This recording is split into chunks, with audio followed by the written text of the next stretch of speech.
Good morning, students. Today, let us discuss a concept, resistance of a conductor. Resistance of a conductor, or Ohm's law. Ohm's law.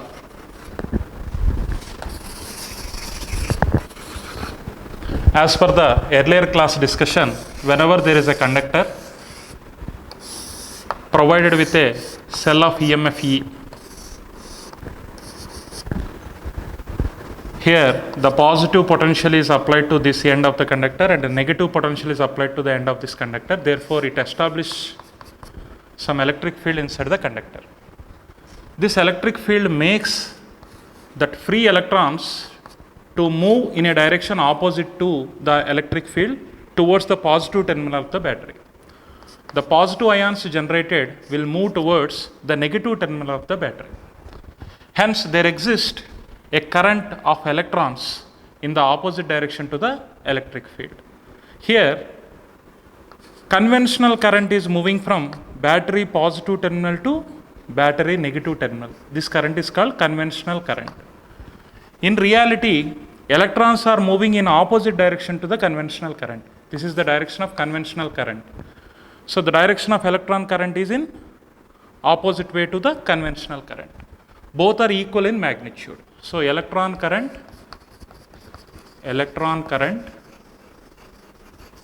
is in opposite direction to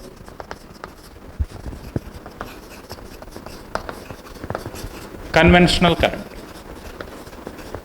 Conventional current means the current which flows from positive terminal of the battery to the negative terminal of the battery. Current means generally we always represent conventional current. But in reality, the flow of electrons is called current. This current is called electron current, which is in opposite direction to the conventional current. Whatever current is here, this current value depends on the potential difference between the two ends of the conductor. If I take the potential difference between the two ends of the conductor as V, as you increase the potential difference, the current passing through the conductor gets increased. In order to remove the proportionality, I should keep some constant here. This constant of proportionality, R, is defined as the ratio of applied potential difference between the two ends of the conductor to the current passing through the conductor. This proportionality constant is called resistance of the conductor. Physically, when electrons are trying to accelerate here, the co-moving electrons will obstruct the motion of these electrons and the positive ions will attract these electrons in the opposite way. Hence, these electrons cannot accelerate it up. They will be moving with a constant speed. Definitely, the moving electrons experiences some opposition by other elements available in the conductor. The net opposition offered to the flow of current or flow of electrons is called resistance of the conductor. Once again, you tell me, what is resistance of the conductor? Whenever electrons are trying to move in this direction due to the applied electric field, they should get accelerated up. But they are not getting accelerated because of the collisions experienced by the co-moving electrons, because of the attractions given by the positive ions which are moving in opposite direction. Hence, there is a net opposition for the flow of electrons. The net opposition for the flow of electrons is called resistance of the conductor. Mathematically, the resistance of the conductor is the ratio of applied potential difference between the ends of the conductor to the current passing through the conductor. Either you can take electron current or you can take conventional current. Both are equal in magnitude, opposite in direction. But one important point you should remember is, here temperature must be constant. Temperature is equal to constant. When temperature of the conductor is constant, voltage is proportional to I. V is equal to Ri or V is equal to IR.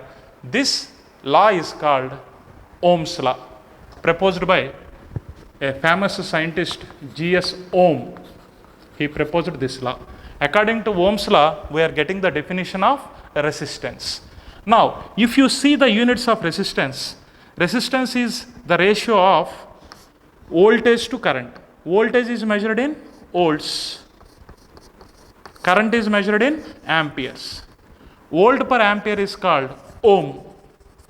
and simply we are representing ohm with a symbol like this. So you should call resistance is V by I ohms. Now let us see which factors will influence the resistance. The first fundamental point is temperature of the conductor should be constant. If temperature changes, other resistance and other parameters are also going to change. So now we are going to discuss only when temperature is constant. Now, what are the factors influencing the resistance of a conductor? Resistance of a conductor is basically influenced by 2 points. Point number 1, the dimensions of the conductor. The second one, material of the conductor, material with which conductor is made. These are the 2 major factors which influence the resistance of a conductor. Let us see. For example, here is a conductor whose length is L, whose area of cross section is A, whose resistance is R, and V is the potential difference between the ends of the conductor, I is the strength of current passing through the conductor. Then as per Ohm's law, V is equal to IR, or R is equal to V by I. Instead of single conductor, if I take similar conductors, 2 in number, the first conductor is like this. It is attached with some another conductor of identical length. Here the potential difference is V, here also potential difference is V. The same strength of current is passing both the conductors combination. Length becomes earlier L plus L 2L. Now the resistance of this combination, if I want to calculate, let it be R dash. R dash is the effective resistance of the combination. Resistance is generally defined as applied potential difference by strength of current passing. Applied potential difference is 2V by strength of current passing is I. It becomes 2R. That means resistance becomes double. As length increases, length becomes double, resistance also becomes double. So you can conclude that resistance is proportional to the length. As I said, resistance of a conductor depends on the dimensions of the conductor. Dimensions means length and area of cross section. Here area of cross section is A, length of the conductor is L. As length increases, resistance gets increases. Now, if I take the conductor into 2 parts, 2 identical parts. So upper A part is having area of cross section A by 2, lower part is having area of cross section A by 2. Then the strength of current passing through the conductor is I. This I gets divided in such a way that I by 2 is passing through the upper portion, I by 2 is passing through the lower portion, because current flows uniformly through the entire area of cross section. Length of the conductor is L itself, area of cross section is A itself. A, it is divided into 2 portions. Now potential difference is V only. Now if I want to calculate the resistance of a particular portion of the conductor, that means upper portion of conductor, let it be R double dash. Upper portion of the conductor means applied potential difference is V only. The strength of current passing is I by 2. I decreased the area of cross section. R double dash is resistance of half wire. Resistance of half wire, that means upper portion of wire.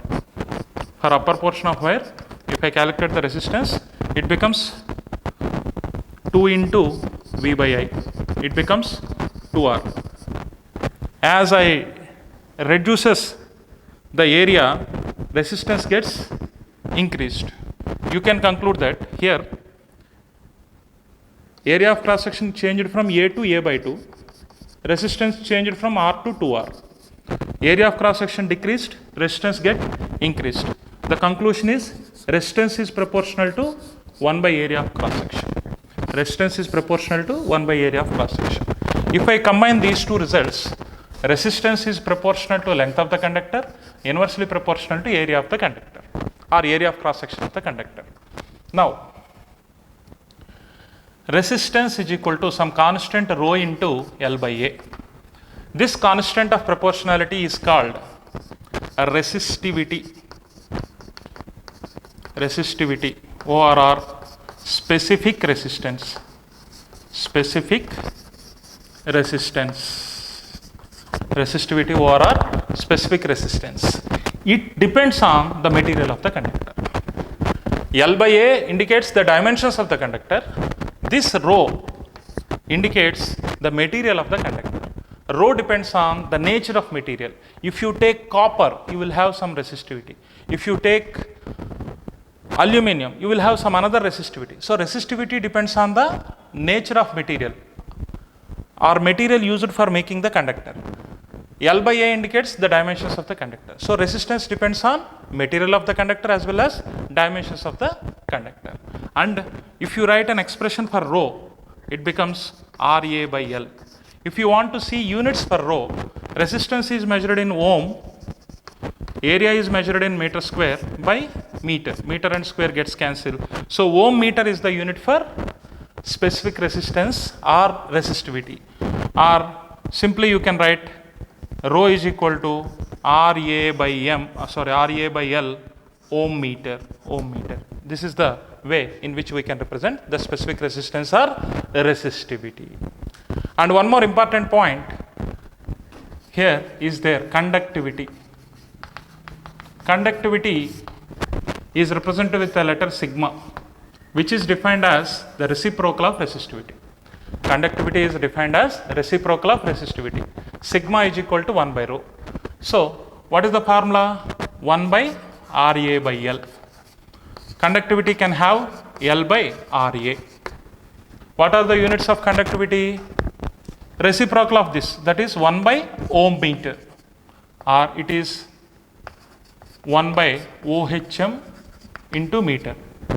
You can write L by RA mho per meter or Siemens.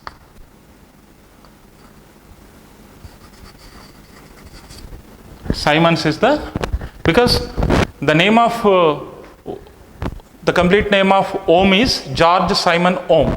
So on his name they gave unit ohm for resistance, Simon for conductivity. So Siemens is the unit for conductivity. Now we discussed what is resistance and on what factors resistance will dependent on, and how to calculate specific resistance and how to calculate conductivity of a conductor. Now we will link this specific resistance and conductivity or conductance, resistivity or conductivity, or conductance you can call it as conductance, because specific resistance reciprocal of that conductance, resistivity reciprocal of that conductivity. Anything you can use. Either you can use conductivity or you can use conductance, represented by whom? Sigma. Sigma is reciprocal of specific resistance. Now let us continue our discussion.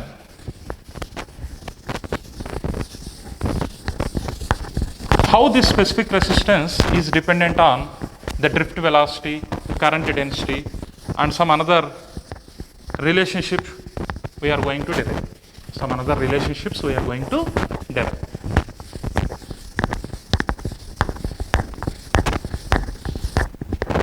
Now, let us see.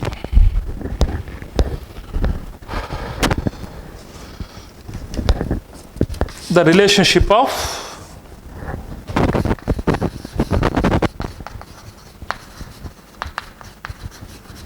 rho and Vd. Rho and Vd. Rho means specific resistance, Vd means drift velocity. What are the relations known to us? As per Ohm's law, electric current is defined as applied voltage by resistance. Equation number 1. This is nothing but Ohm's law. Similarly, we already derived resistivity. Resistivity is RA by L, equation number 2. And we already derived drift velocity. Drift velocity is given by E by m into tau. E is electric field, m is the mass of electron, E is the charge of electron, tau is the relaxation time. This is the equation number 3 known to us. Let me combine these equations, and one more equation known to us is E is equal to V by L. This V is potential difference, capital V, let me write. L is the length of the conductor. Here is a conductor whose area of cross section is A, length is L, whose resistance is R, the material specific resistance is rho, and its conductance is sigma, and we applied a potential difference V between the ends of the conductor. Okay, so V is the potential difference applied over a length L, so you can write electric field established inside this conductor is V by L. So equation number 4. Let me combine these equations. How to combine? First, let me substitute E value in equation number 3. 4 in 3.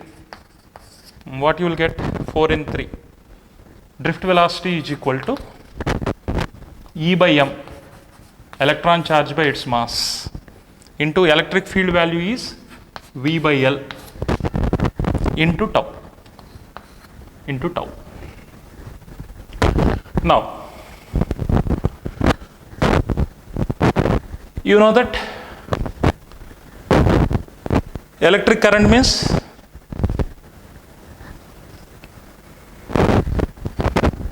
our current density. One more relationship known to us is current density is equal to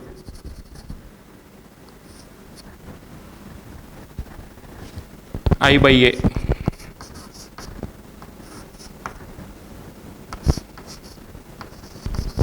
And you know the relationship between drift velocity and current density. Vd is equal to J by Ne. That is equal to I by ANE. Equation number 6. By combining equation number 4 and 3, you got Vd is equal to E by m into V by L into tau. Now, from this equation, I can calculate equation number 6 gives, this is given this. Equation number 6 gives electric current is equal to drift velocity Vd into area of cross section into N means number of charge carriers per unit volume into charge of each carrier. This is the current value. From here, let me calculate the voltage value. What is voltage? Potential difference. If you want, Vd into ml by E tau. E tau. E tau.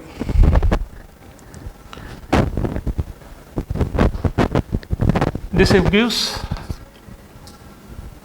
Vd is equal to, Vd is the drift velocity, I by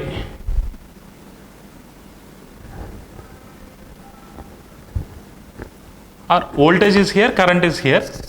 Let me take the ratio of voltage by current. V by I. V by I will give the resistance. V by I will give the resistance. So V value is Vd ml by E tau into Vd ANE. What will happen? Vd gets cancelled.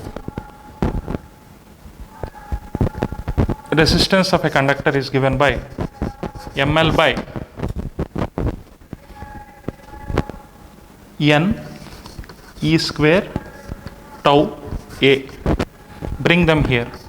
RA by L is equal to m by Ne square tau. RA by L is nothing but resistivity. Rho is equal to m by Ne square tau. Clearly here resistivity rho is given by m by n e square tau. M is mass of each electron which is fixed. N is number of charge carriers available in unit volume. It is dependent on the taken material. If you take copper, you will have one n value. If you take aluminum, n value is different for aluminum. So if you change the material, n value is going to change. But for all the materials, m is fixed. M is mass of each electron is fixed. E is charge of each electron is fixed. N value and tau value. Tau means relaxation time. Relaxation time is dependent on number of free electrons available. So n and tau are characteristic of a material. So rho is also a characteristic of a material. That is the conclusion you can get. Now we derived the relationship between relaxation time and rho. What is the relationship between relaxation and time and rho? Rho is inversely proportional to 1 by relaxation time. Rho is inversely proportional to 1 by relaxation time. Relaxation time depends on the nature of material you have taken. Therefore, rho is also dependent on the nature of material you have taken. So this is the conclusion we are getting from this derivation. So whenever you want a formula for resistivity, which formula you should remember? Resistivity can be calculated by m by n e square tau. Similarly, if somebody asks you to calculate conductivity, conductivity is reciprocal of resistivity.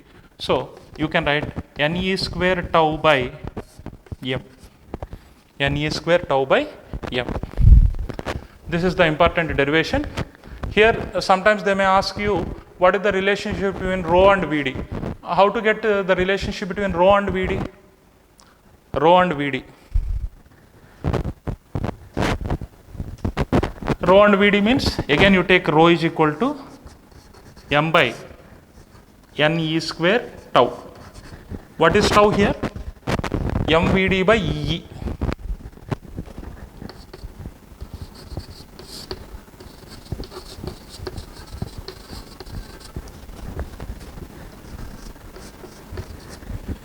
So E and square gets cancelled, m and m gets cancelled. Rho and Vd, how they are related? E by Ne Vd.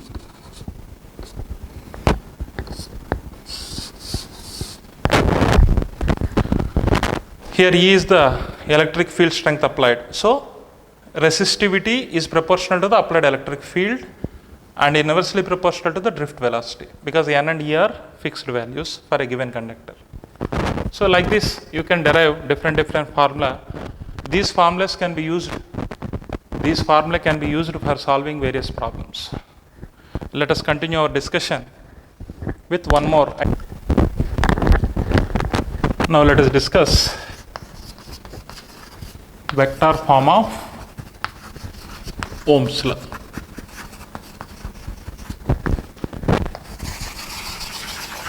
Vector form of Ohm's law. You know that V is equal to IR. This is Ohm's law. Here V is the potential difference, which is a scalar quantity. I is strength of electric current, which is a scalar quantity.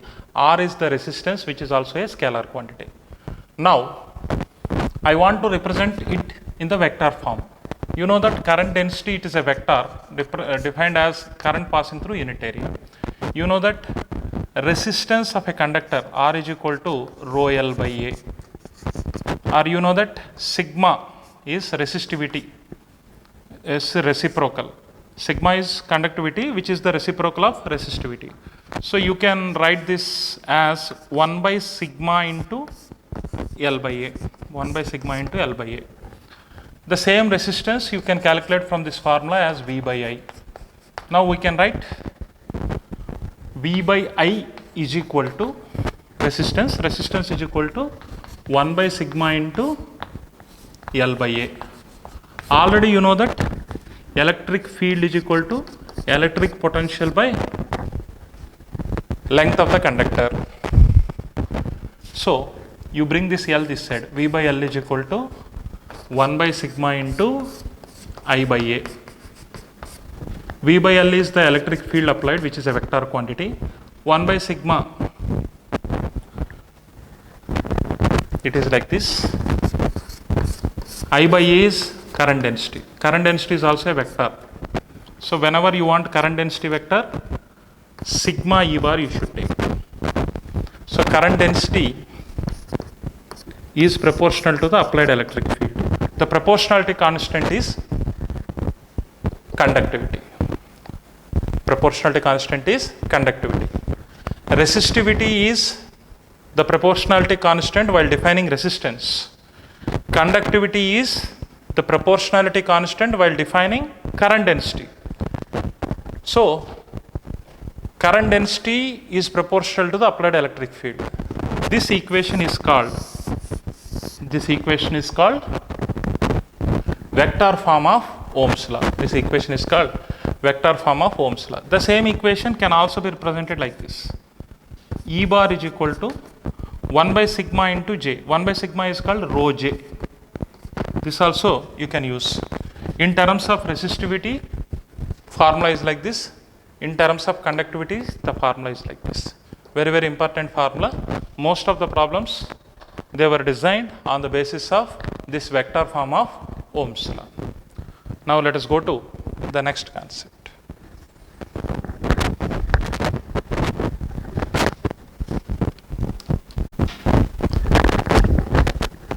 Next term we are going to discuss is mobility. Mobility, it is represented with mu.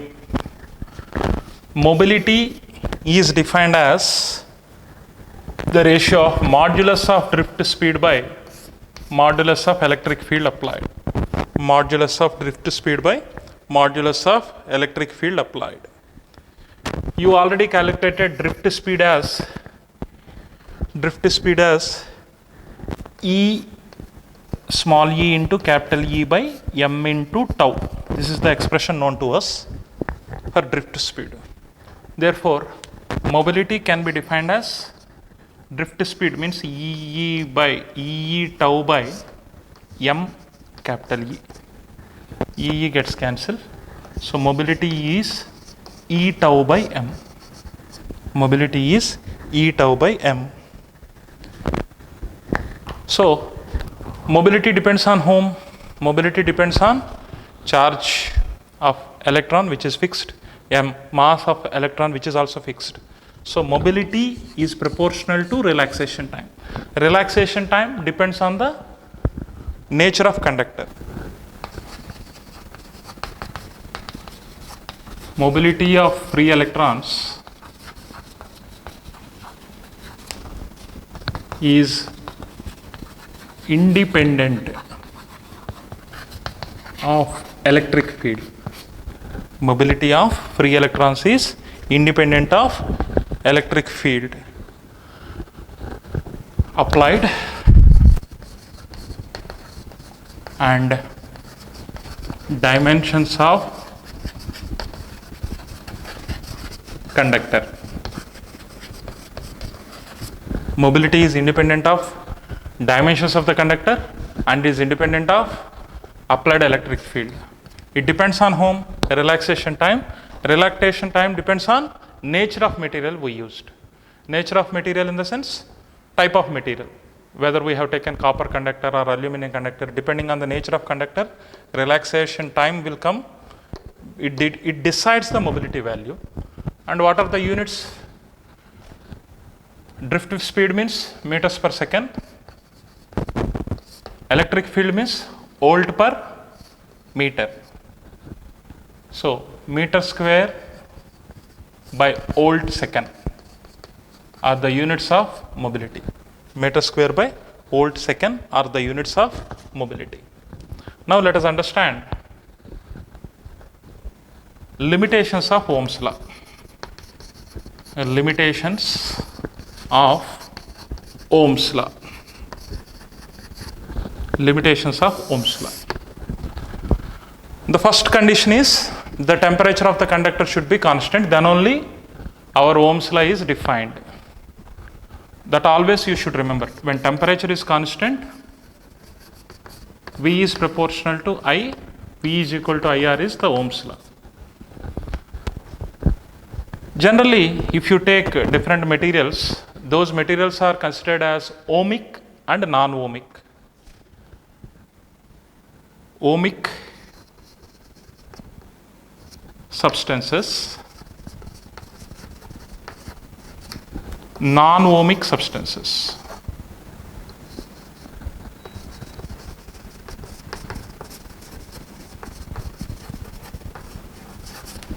Ohmic substances means which obeys Ohm's law. Non-ohmic substances means which doesn't obey Ohm's law. Generally, all metals, if you consider, almost all metals, the relationship between voltage and current is like this. If you take voltage on y-axis, current is on x-axis, almost it is like straight line. Some conductors may have a little deviation here. Some conductors may have little deviation here. This is for ideal conductor. This is for good conductor. There is a linear relationship between voltage and current because V is equal to IR. It is in the form of Y is equal to mx. So it has to be in straight line path passing through origin. For all the conductors, for all the ideal conductors, the relationship between voltage and current is like this. For good conductors, little variation from the straight line path might be observed. But whereas non-ohmic substances means the substances which doesn't obey Ohm's law. For example, semiconductors. Semiconductors will not follow the linear relationship between voltage and current. For example, if you take a diode, for diode, semiconductor diode, if you draw the characteristics between voltage and current, in forward bias condition, the characteristics are like this. In reverse bias condition, the characteristics are like this. There is no linear relationship between voltage and current. This is reverse current, this is reverse voltage. Okay? Here current is measured in milliamperes, here current is measured in microamperes, whatever is the thing. There is no linear relationship either in forward bias condition or in reverse bias condition. Hence, diode is considered as non-ohmic substance. All metals are generally considered as ohmic substances. In some semiconductor-like substances, if you see the relationship between voltage and current, sometimes the voltage increases with the current, sometimes it may becomes almost constant, it may decrease with the current, like that. There is a non-linear relationship between voltage and current. For example, gallium arsenide. If you take for this semiconductor material, the non-linear relationship between voltage and current is like this. Here there are certain three regions. In one region, the voltage is increasing with respect to current. In one region, voltage is almost independent of current. And in other region, as current is increasing, voltage is decreasing, or voltage is decreasing, current is increasing, like that you can say. So, all conductors may not be ohmic. Some of the substances which follows the linear relationship between voltage and current are considered as ohmic substances or ohmic conductors. Substances which doesn't obey Ohm's law are considered as non-ohmic substances. Thank you.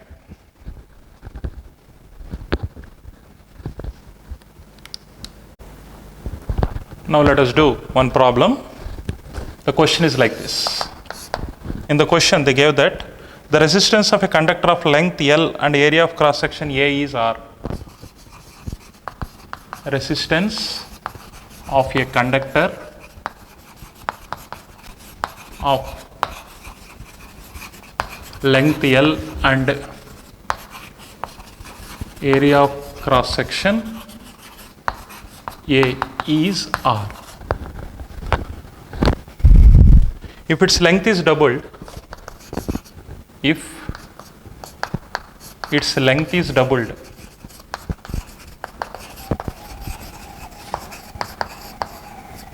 and area of cross section is half, and area of cross section is halved. Area of cross section is halved. Then find its resistance. Then find its resistance. This is the question. The solution is very simple. Solution is very simple. You know that resistance is equal to rho L by A. Resistance is equal to rho L by A. New length of the conductor is 2L. New length of the conductor is, because they gave length is doubled. And area of cross section, new area of cross section is A by 2. New area of cross section is A by 2. So new resistance R dash is equal to, you did not change the material, so rho is not going to change, length is going to change as L dash, area of cross section is going to change as A dash. So R dash is equal to rho into, in the place of L dash I can write 2L, in the place of A dash I can write A by 2. So what will happen? 2 2s are 4 into rho L by A, that is 4R. Resistance becomes 4 times. The answer is, new resistance is 4 times of old resistance. Very, very simple. You have to remember this formula. By remembering this formula, by substituting new length and new area of cross section, we calculated new resistance. Why I did not change rho?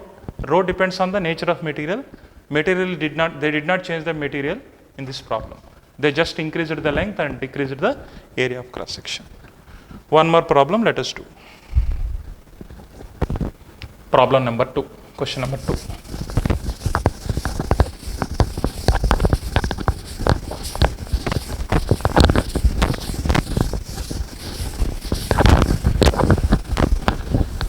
The question is like this. A uniform wire of resistance R. A uniform wire of resistance capital R.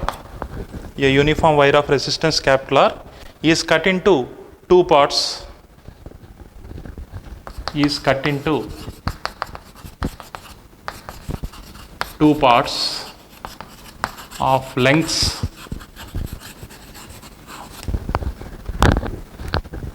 ratio is 1:2. Find the resistance of each part. Find the resistance of each part. That is the question. Find the resistance of each part. Let us see the solution. You know that R is equal to rho L by A. L is the length of the conductor. This length is divided into 1:3 ratio. That means L1 is to L2 are the ratio of lengths of the two parts. They are in 1:2 ratio. If you want L1, the total length should be divided into 3 parts. You should take 1 part. If you want L2, the total length should be divided into 3 parts. Among that, you should take 2 parts. Then resistance of the first part of the conductor is, rho is constant, material did not change, area of cross section did not change, L1 by A. Similarly, R2 is given by rho into L2 by A.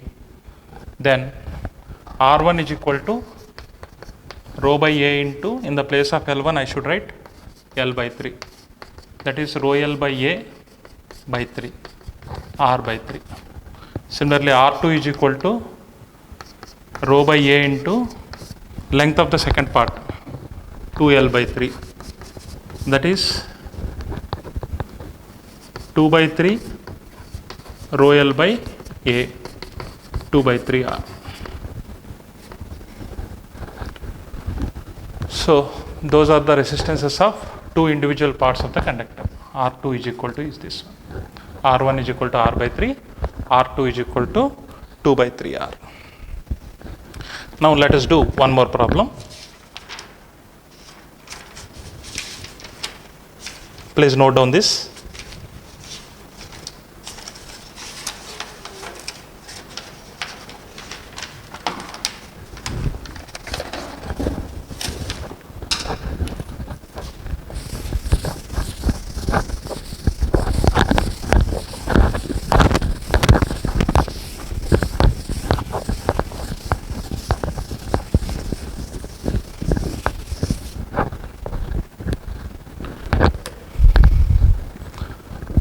Question number 3. Question number 3. The problem is like this. Find the average drift speed. Find the average drift speed of free electrons in a copper wire. Of free electrons in a copper wire. Free electrons in a copper wire of area of cross section. Copper wire of area of cross section 10 power minus 7 meter square. 10 power minus 7 meter square. Carrying a current of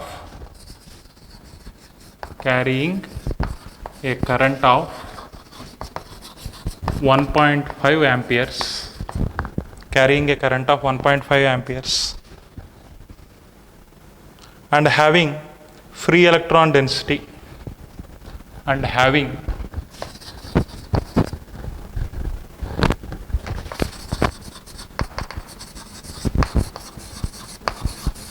free electron density, and having free electron density value, they gave it as 8.5 into 10 power 28, 8.5 into 10 power 28 per meter cube. So this is the question given to us. Again, the solution is simple. What is the data given to us? We are asked to find the drift speed, question mark. The material of the wire is copper, and whose area of cross section they gave 10 power minus 7 meter square. Carrying a current they gave 1.5 amperes, and they gave the free electron density N is equal to 8.5 into 10 power 28 per meter cube. So you know that drift velocity is equal to J by NE or I by ANE. It's a direct formula. You are asked to find directly drift speed. Current value they gave it as 1.5 amperes. Area of cross section is 10 power minus 7. Number of free electrons per unit volume 8.5 into 10 power 28 into E means charge of each electron. You know that E value as 1.6 into 10 power minus 19 coulombs. 1.6 into 10 power minus 19 coulombs.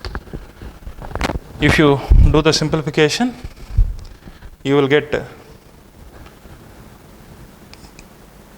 1.1 into 10 power minus 3 meters per second. You do the simplification, you will get it. This is the drift speed.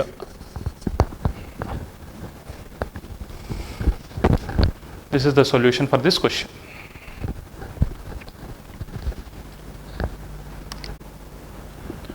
If you observe this table, in this table they mentioned resistivity of various materials. You have conductors, semiconductors and insulators. If you observe the category of conductors, you observe the table clearly. Resistivity at 0 degrees centigrade they gave. Units are rho is equal to 1.6 into 10 power minus 8 ohm meter. Okay. Similarly, for copper, what is the resistivity? 1.7 into 10 power minus 8. For aluminum, what is the resistivity?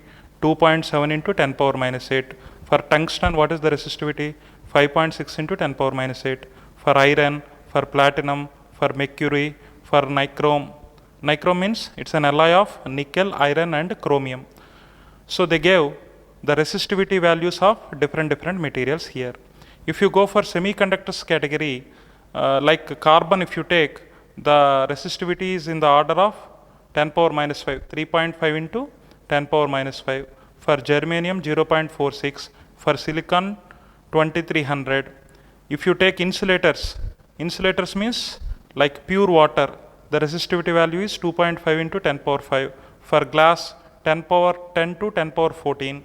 For hard rubber, 10 power 13 to 10 power 16. For sodium chloride, 10 power 14. For fused quartz, it is around 10 power 16. Clearly, metals have resistivities in the range 10 power minus 8 ohm meter to 10 power minus 6 ohm meter. Insulators can have resistvities 10 power 18 times greater than the metals.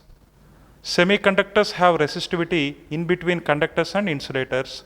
So resistivity of semiconductor decreases with rise in temperature. Their resistivity is affected by presence of small amounts of impurities. Their resistivity is affected by small amounts of impurities. As shown in the table, if you observe the resistivity of various materials like metals, insulators and semiconductors, all the metals are having resistivities in the order of 10 power minus 8 ohm meter into in the order of 10 power minus 8 ohm meter to 10 power minus 6 ohm meter. Whereas the resistivity of insulators, it is almost 10 power 18 times greater than the metals, even more than that. If you observe the semiconductors, the resistivities are in between metals and insulator. That is the observation we made from the table, what I have shown you. The same table is available in the NCERT textbook, you go through it. So the final conclusion is, the resistivity values are different for different types of materials. You will have more resistivity for insulators, we will have less resistivity for metals. Resistivity is affected by the presence of small amounts of impurities in the metal. Resistivities of different materials, actually they are constant, but even the resistivity value will be affected by the presence of impurities in the particular metal. For example, if you take aluminum, if some impurities are there in the pure aluminum, its resistivity may vary a little bit. Resistivity also depends on temperature. So far our discussion is done by keeping temperature as constant. When we change the temperature, the resistivity is going to change. As I said earlier, resistivity depends on the nature of material. If you change the material, then only resistivity will change. For the same material, if you want to find different resistivity values, there should be some presence of some impurities. The presence of impurities may lead to variation in resistivity value, or the variation of temperature may lead to the change in resistivity value. If we see the temperature dependence of resistivity, how the resistivity is going to change by increasing temperature, let us discuss here. You know that resistivity is given by m by ne square tau. M is the mass of each electron, n is the number of charge carriers per unit volume, E is charge on each carrier, T is tau is the relaxation time. When you increase the temperature, what will happen? Electrons will move so faster, their kinetic energy gets increased. Within the conductor, their random motion gets increased. So, average speed between successive collisions is going to increase. Collision frequency is also going to increase. Finally, drift velocity is also going to increase. So, the increase in temperature leads to the increase in collision frequency, increase in average speed between the collisions. As the speed of motion of electron increases, it takes lesser time between the collisions. So relaxation time decreases. When relaxation time decreases, clearly m is constant, E is constant, N is constant. Due to the increase in temperature, tau value decreased. As tau value decreased, rho value is going to increase. So generally, on increasing the temperature, resistivity of the material is also going to increase. But for all the materials, you cannot say the same. By increasing temperature, resistivity will increase for only certain materials. If you observe a relationship between the resistivity and temperature, it is the formula. I am not going to give the derivation. The resistivity of a particular material at a reference temperature like 0 degrees centigrade is rho naught. What is rho naught? A resistivity of a given material at 0 degrees centigrade or any reference temperature. Okay, now you increased the temperature from T0 to, T0 to T. T0 is the initial temperature, T is the final temperature. At a T0 temperature, resistivity is rho naught. At a T temperature, resistivity is rho T. How these two resistivities are related to each other? Resistivity at a particular temperature T is equal to resistivity at reference temperature or 0 degrees centigrade into 1 plus alpha into T minus T naught. Here alpha is called temperature coefficient of resistivity. Here alpha is called temperature coefficient of resistivity. One important point you should remember here is, when you increase the temperature, resistivity will increase according to this relation only for certain materials. For example, different materials do not show the same dependence of temperature. Here, as temperature increases, resistivity increased for certain materials. For certain materials, it may decrease. For certain materials, it may be constant almost. Let us see some examples. For example, if you take copper and if you draw a graph between resistivity and temperature, the resistivity increased with temperature in this trend. Whereas if you take nichrome, nichrome is an alloy of nickel and chromium. So for this alloy, the resistivity is not going to much increase. The trend is more here, increment is more here. It is almost constant for nichrome. Almost resistivity is fixed for nichrome by increasing temperature. Whereas if you take semiconductors, for semiconductors, the temperature coefficient of resistivity shows negative value. That means, if it is positive, resistivity increases with rise in temperature. If it is negative, resistivity decreases with increase of temperature.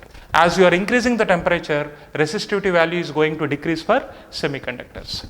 So if you observe clearly, copper shows an increment in resistivity with rise in temperature. Nichrome shows, nichrome means it's an alloy, almost as temperature increases, resistivity value is slightly increased, almost constant you can say. And whereas for semiconductors, the temperature coefficient of resistivity shows negative value. So as you increase the temperature, the resistivity is going to decrease. If you observe alpha value, what is alpha from this equation? If I write alpha from this equation, rho T minus rho naught, rho T minus rho naught by rho naught into T minus T naught is alpha. Alpha is equal to rho T minus rho naught by rho naught into T minus T naught. This is the temperature coefficient of resistivity. This is the temperature coefficient of resistivity. Or you can simply write alpha is equal to 1 by rho naught into d rho by dt. d rho by dt.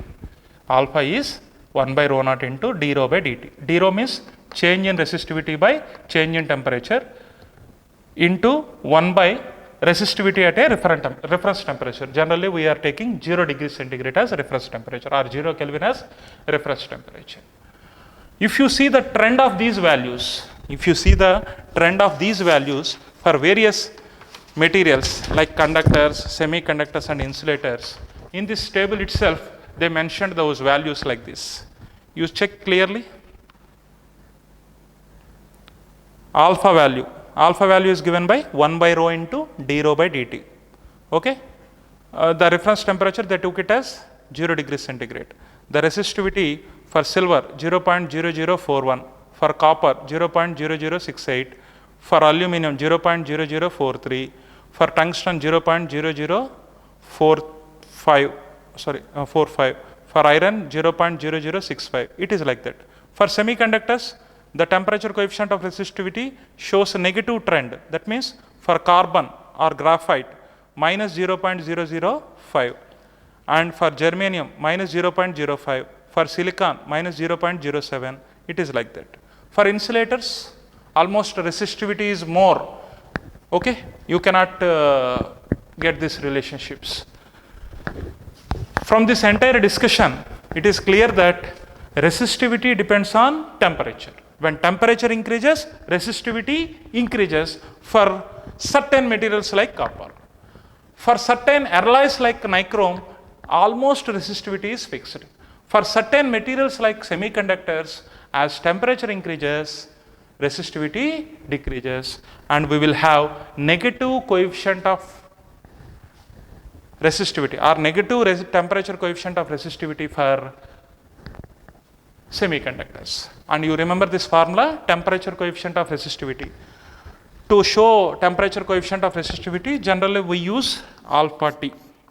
Here 0 represents at 0 degrees centigrade, or 0 Kelvin, some reference temperature. This formula is important.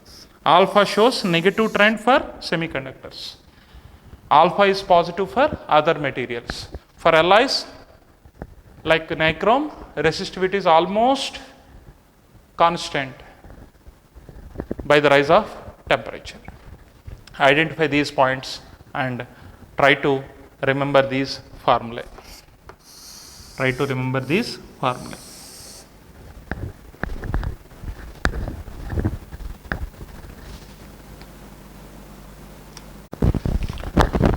Now let us discuss a concept called color coding.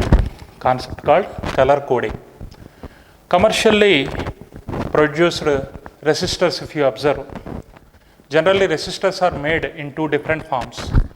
Wire bound resistors are made. Wire bound resistors means a metallic wire will be there which is bounded by some plastic or PVC casing. Generally that metallic wire is made up of either manganese, Constantan or nichrome. Like alloys we are taking.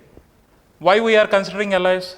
As you have seen in the earlier topic, as temperature increases, resistivity increases for certain metals.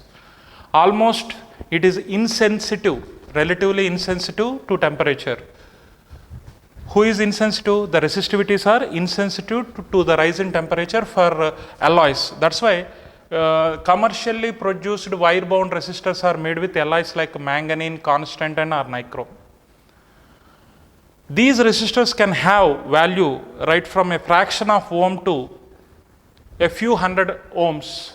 Resistances can be given by these resistors. So this is about wire bound resistors. In electronics, wire bound resistors are relatively having bigger size.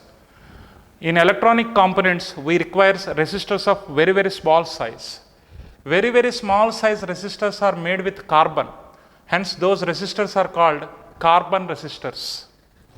These carbon resistors relatively produce very high resistance values. But in order to identify the resistance of these carbon resistors, we use a method called color coding. Color coding is the method of identifying resistance of a particular carbon resistor. Their size is almost rice grain size. Very, very small size. That rice grain size carbon resistor is provided with two terminal wire like this. This resistor is provided with some lines on its surface. These lines are given different colors. Depending on the colors of these lines, we can identify the value of resistance given by that carbon resistor. So to know the resistance value of a carbon resistor, here you are provided with one table. If you observe the table, the columns are like this. There is a column named color, number, multiplier and tolerance. If you observe the colors, black, brown, red, orange, yellow, green, blue, violet, gray, white, gold, silver and no color. No color in the sense only 3 rings will be there, the 4th ring is absent. Then that is considered as no colored ring. How to remember these colors? Very difficult. In the same order you should remember. Why we have to remember? Black is given a number 0, brown is given 1, red is given 2, orange is given 3. So 0 to 9, all the 10 digits are assigned to the 10 colors. To remember these colors, there is a small quotation. B.B. Roy of Great Britain had very good wife with gold and silver ornaments. So B, first B stands for black, second B stands for brown, R stands for red, G stands for green, this B stands for blue, V stands for violet, G stands for gray, W stands for white, G stands for gold. Gold already written here, silver already written here. So you remember these colors by using this quotation. B.B. Roy of Great Britain had very good wife with gold and silver ornaments. And there is a multiplier. Now multiplier is nothing but 10 power 0. Whatever number is here, that should be raised to 10th power. So 10 power 0 is 1, 10 power 1 is 10, 10 square, 10 cube, 10 power 4, 10 power 5, 10 power 6. That means 10 power, suppose if you take green number is 5, its multiplier is 10 power 5. Similarly, if you go for gold and silver, their multipliers are 10 power minus 1 and 10 power minus 2. And we have one more column called tolerance.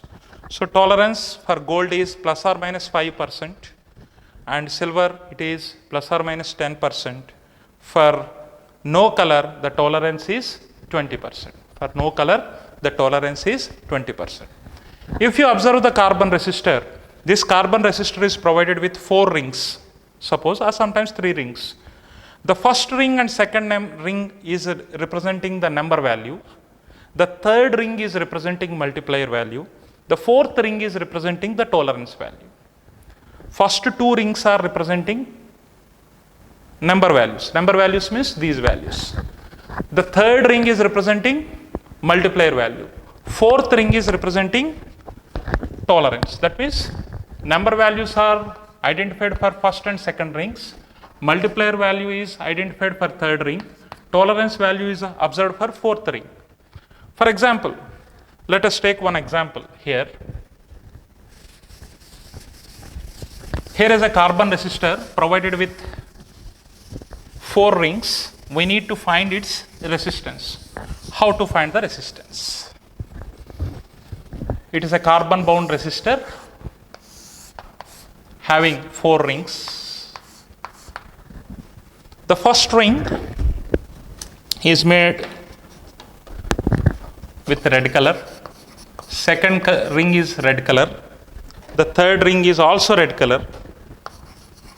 Fourth ring is given as silver color.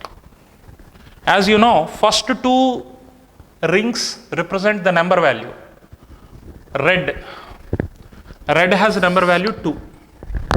So first ring is having 2. Second ring value also 2. The third ring is also red. For red, what is the multiplier? Third ring should represent multiplier. So multiplier is into 10 power 2. Okay. Silver is the fourth ring. Fourth ring is representing tolerance. For silver, the tolerance is plus or minus 10%. Plus or minus 10%. So what is the value of this resistance of this particular resistor? Means 22 into 10 square plus or minus 10%. 22 into 10 square plus or minus 10%. That means 2200 plus or minus 10%. 2200 plus or minus 10%. That means its value vary 10% plus or minus. 10% of this means around 220. So its value may vary from 2200 plus 220 2200 minus 220. Obviously, plus 220 means 2420 ohms TO2, minus 220 means around 1980 ohms. So the resistance of this carbon resistor may lie in between 1980 ohms to 2420 ohms. So in this way, we can identify the resistance of a given resistor using the color coding method. We may do one more example here, example 2. Here is a carbon resistor. Again, it is provided with 4 rings, yellow, second one is violet, the third ring is brown, fourth ring is gold. This is the color coding given there. So you should see from this side, the last ring should be gold, silver or no color. Okay. So from the other side of gold, you should start from here.